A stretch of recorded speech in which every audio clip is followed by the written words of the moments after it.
Hello, welcome back with a new video. In this series of videos, we'll be discussing the different topics which are covered in NCRT, and in that part, today we are discussing Unit 7 Genetics and Evolution. If अगर हमारे पास अगर हम NCRT अच्छे से पढ़ लेते हैं तो हमको बाकी और बुक पढ़ने की ज़रूरत नहीं होती, क्योंकि इस स्टेज के लिए जितना इम्पोर्टेंट पार्ट हमारा होता है, अगर उसको अच्छे से पढ़ाया जाए और समझाया जाए तो वो ही सफिशिएंट होता है। इस यूनिट में क्या डिस्कस किया गया है? इस यूनिट में मेंडल का वर्क डिस्कस किया गया है। मेंडल इज़ और इन मेंडल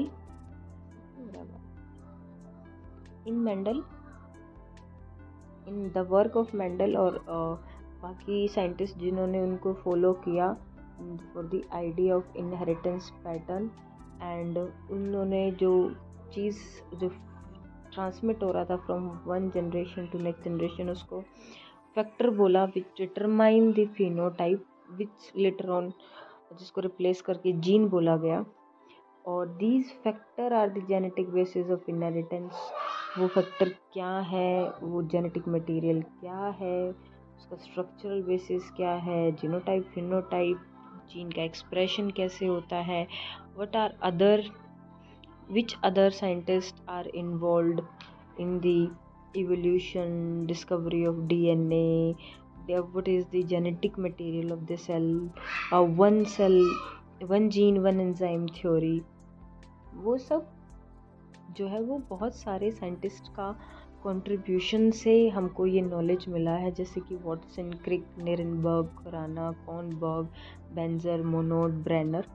साथ में इस यूनिट में हम लोग डिस्कस करेंगे अबाउट इवोल्यूशन और use of structural biology, bioinformatics, which enriched our understanding of molecular basis of evolution. Okay, सबसे पहले before starting this unit contribution या थोड़ा सा इंफॉर्मेशन दिया गया है about Watson and Crick who discovered the double-stranded structure of DNA।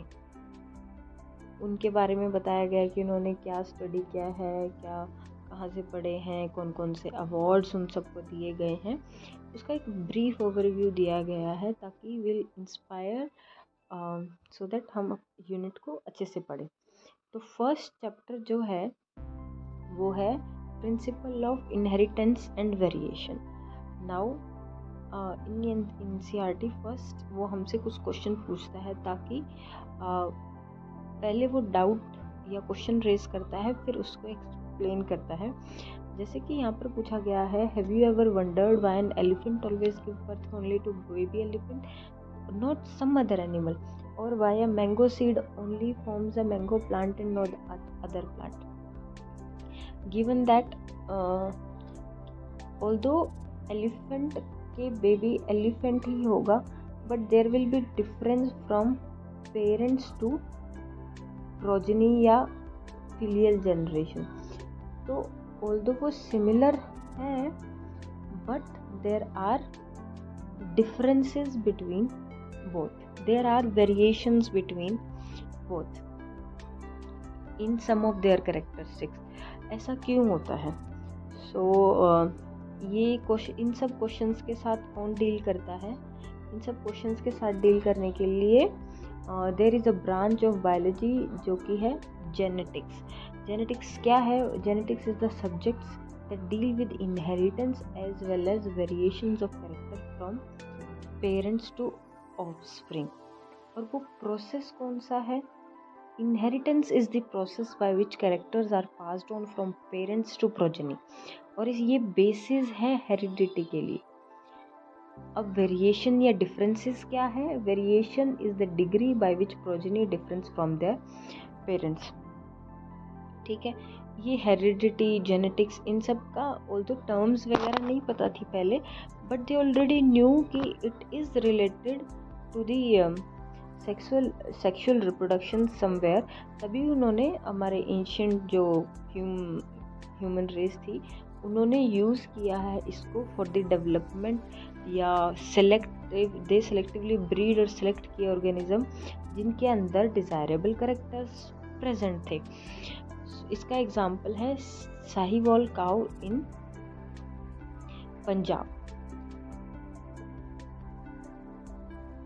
जो कि possess all the good characters जो कि एक डोमेस्टिकेटेड एनिमल्स के अंदर प्रेजेंट होने चाहिए। ठीक है, with all that information will move to Mendel law of inheritance. Mendel कौन थे? मेंडल फिर मतलब how the experiments and knowledge about that developed till that point कि इन 1900 मिड 19th सेंचुरी में थोड़ा सा इन्फॉर्मेशन मिला अंडरस्टैंडिंग अबाउट द इनहेरिटेंस, और वो इन्फॉर्मेशन किसकी रिसर्च एंड एक्सपेरिमेंट्स की वजह से मिला था? ग्रेगर मेंडल की, जिन्होंने क्या किया था? हाइब्रिडाइजेशन एक्सपेरिमेंट करे थे। किस पे किए थे? गार्डन पी पे। और अबाउट 7 years उन्होंने वो एक्सपेरिमेंट करे और उसके बाद उन्होंने लॉ ऑफ इनहेरिटेंस को प्रपोज किया। They propose the law of inheritance in living organism. और जो मेंडल ने इन्वेस्टिगेशन की थी इनहेरिटेंस पैटर्न में, उससे उन्होंने सबसे पहली बार ऐसा हुआ था कि किसी ने बायोलॉजी में स्टैटिस्टिकल एनालिसिस और मैथमेटिकल लॉजिक्स को अप्लाई किया था बायोलॉजी के प्रॉब्लम सॉल्व करने के लिए।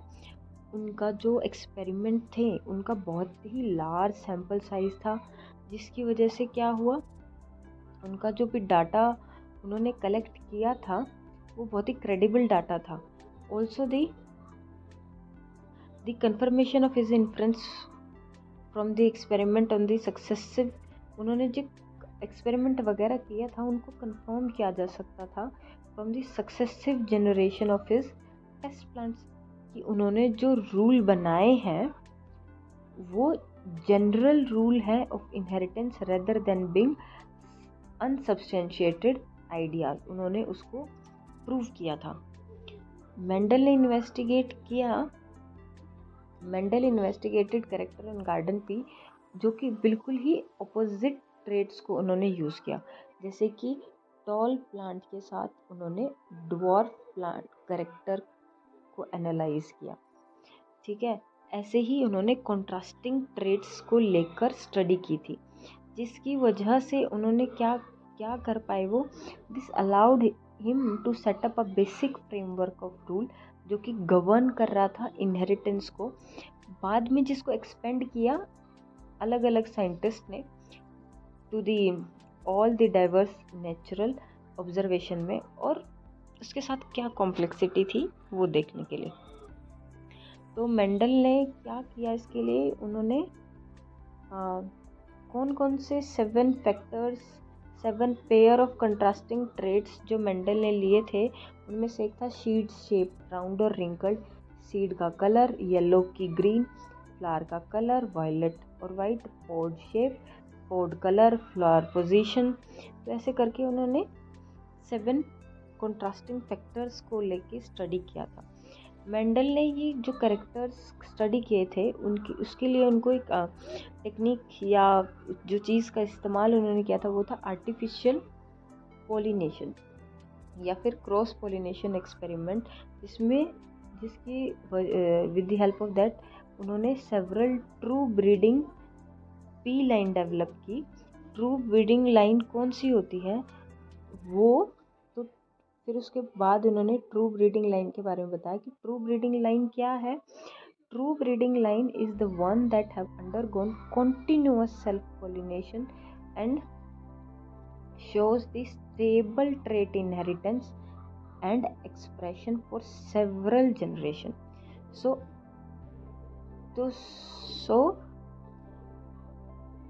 ट्रू ब्रीडिंग लाइन क्या है, जो बहुत बार जिन्होंने सेल्फ पोलिनेशन करके, मतलब अब ये many numbers of self pollination के बाद ये हमेशा अगर वो टॉल है तो वो टॉल ही प्रोजनी दे, तब तक उन्होंने उसको किया। तो मेंडल ने 14 ट्रू ब्रीडिंग पी प्लांट की वैरायटीज़ को सेलेक्ट किया, जिनमें कि सब कुछ सिमिलर होगा एक्सेप्ट वन कैरेक्टर, जिसमें कि उसमें वो कॉन्ट्रास्टिंग होगा। मतलब उसमें अगर वो लिया है तो उसमें सिर्फ सब कुछ सिमिलर होगा एक्सेप्ट वो वन फैक्टर, जैसे कि अगर वो या तो वो टॉल होगा या फिर वो स्मॉल होगा। ठीक है। Similarly, some other contrasting traits were also selected such as smooth और wrinkled seal। तो उस प्लांट में बाकी सब कैरेक्टर सेम होंगे, बस डिफरेंस होगा इस सीड में whether it will be smooth और wrinkled। ठीक है, whether it will be उसका सीड का कलर या तो येलो होगा कि ग्रीन होगा, इन्फ्लेटेड होगा या कंस्ट्रक्टेड होगा। ठीक है, डिफरेंस उसी में था, जैसे इन्होंने अभी वही सब चीज़ टेबुलेटेड फॉर्म में दिखाया है। प्लस और क्या फैक्टर इन्होंने बताया था कि उन्होंने आर्टिफिशियल पॉलिनेशन कराया था। आर्टिफिशियल पॉलिनेशन कैसे कराया था, दैट इज़ एक्सप्लेन्ड डायग्रामेटिकली। तो सबसे पहले क्या करते हैं, ये हमारा फ्लावर है, इसमें पी में सेल्फ पॉलिनेशन होता है, तो उसको कंट्रोल करने के लिए सबसे पहले स्टेप जो किया जाता है that is removal of the anther, removal of the emasculation होता है मेल प्लांट में। इसमें क्या करते हैं, उसके फीमेल पार्ट जो फीमेल है उसमें से एंथर्स को रिमूव किया जाता है। एंथर में क्या होता है, पोलन ग्रेन होते हैं, तो पोलन ग्रेन ही तो ट्रांसफ़र करेगा ना जीन, तो उस फीमेल प्लांट में से फीमेल रिप्रेजेंटेड बाय दिस, उसमें से एंथर्स को रिमूव किया जाता है। इस प्रोसेस को क्या बोलते हैं, इमेस्कुलेशन। देन उसको पोलिनेट किया जाता है विद द मेल, उन पोलन से विच आर कलेक्टेड फ्रॉम हम जो डिज़ायरेबल बोल रहे हैं उनसे, और उसको फर्दर फिर ग्रो करते हैं। ऐसे हम क्रॉस पोलिनेशन करते हैं। सो सबसे पहला जो एक्सपेरिमेंट उन्होंने किया था that was on the basis of that was inheritance of one gene, और उसके लिए भी जो एग्जांपल लिया गया है वो है हाइब्रिडाइजेशन एक्सपेरिमेंट जो कंडक्ट किया था मेंडल ने। इसमें कि उन्होंने टॉल और ड्वार्फ पी को लेके किया था। तो उन्होंने क्या देखा, उन्होंने क्रॉस पॉलिनेट किया टॉल को ड्वार्फ पी के साथ। ठीक है, तो tall represented by T and dwarf represented by small T. तो उन्होंने क्रॉस किया capital T small tall plant को ड्वार्फ के साथ to study the inheritance of one gene. इसके लिए इन्होंने क्या किया, he collected the seed produced as a result of, और उसके बाद उन्होंने जो उससे सीड कलेक्ट हुए ना बने उसको कलेक्ट किया और उनको ग्रो किया further to generate plant of the first hybrid generation. तो पेरेंट जनरेशन क्या थी, पेरेंट जनरेशन थी tall plant into small plant, और उसके बाद tall plant with small plant, और उसके बाद ही selected on the basis of phenotype. तो हम स्टार्टिंग में लिखेंगे प्लांट में टॉल को क्रॉस किया विद शॉर्ट, और इसके बाद जो F1 प्रोजेनी इसके बाद बनी, इसके सीड्स को कलेक्ट किया और ग्रो किया। और ये जो बनी जनरेशन इसका क्या नाम था, फिलियल प्रोजेनी और F1। And what he observe was कि F1 प्रोजेनी सारी ही टॉल थी, किस वन ऑफ द पेरेंट की तरह, और कोई भी ड्वार्फ नहीं थी। और ऐसा ही ऑब्जर्वेशन उन्होंने बाकी ट्रेड्स के साथ भी ऑब्जर्व किया, और उन्होंने देखा कि जो F1 प्रोजेनी है वो हमेशा वन ऑफ द पेरेंट को रिजेंबल करती है। ठीक है, he found that F1 always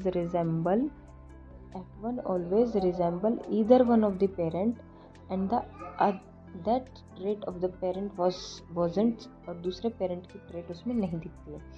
Mendel ने देन क्या किया, उन्होंने सेल्फ पोलिनेट किया द टॉल F1 प्लांट को, एंड टू ही सरप्राइज उन्होंने देखा कि जो F2 जनरेशन है उसमें कुछ ऑफस्प्रिंग वर ड्वार्फ एंड कुछ some were tall, and this dwarf characteristics wasn't observed in the F1 but it is। तो क्या हुआ, उन्होंने F1 में क्या, सबसे पहले पेरेंट्स में क्या हुआ था, उन्होंने क्या करा था, पेरेंट्स में टॉल के साथ क्रॉस किया था ड्वार्फ को पेरेंट में, फिर यहाँ पे सब टॉल मिले थे, फिर इनका सेल्फ पोलिनेशन कराया, है ना। फिर ही ऑब्जर्व्ड कि टॉल भी हैं एंड ड्वार्फ भी है, तो उन्होंने वो कैरेक्टरिस्टिक ऑब्जर्व करी in F2 which wasn't present in the F1। The tall and the dwarf were identical to the Mendel. हाँ जी, तो मेंडल ने सेल्फ पोलिनेट किया और ड्वार्फ जो F1 में नहीं दिख रहे थे वो हमको F2 में दिखे।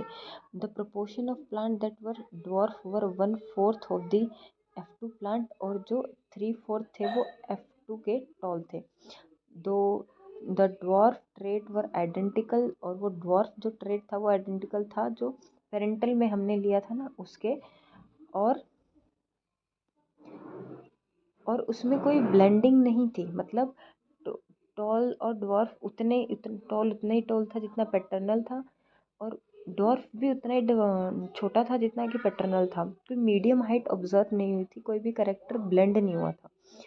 तो या तो टॉल था या छोटा था, मीडियम हाइट ऑब्जर्व नहीं थी, और ऐसे ही रिजल्ट मिले थे बाकी सब करेक्टरिस्टिक्स में जो उन्होंने ऑब्जर्व करी थी, स्टडी करी थी। सो या कोई F1 में either of the। Thank you for watching the video. Do like, share and subscribe the channel ABCs of Biology for content like this, and इस चैप्टर को फर्दर कंटिन्यू करने के लिए we'll follow the next video.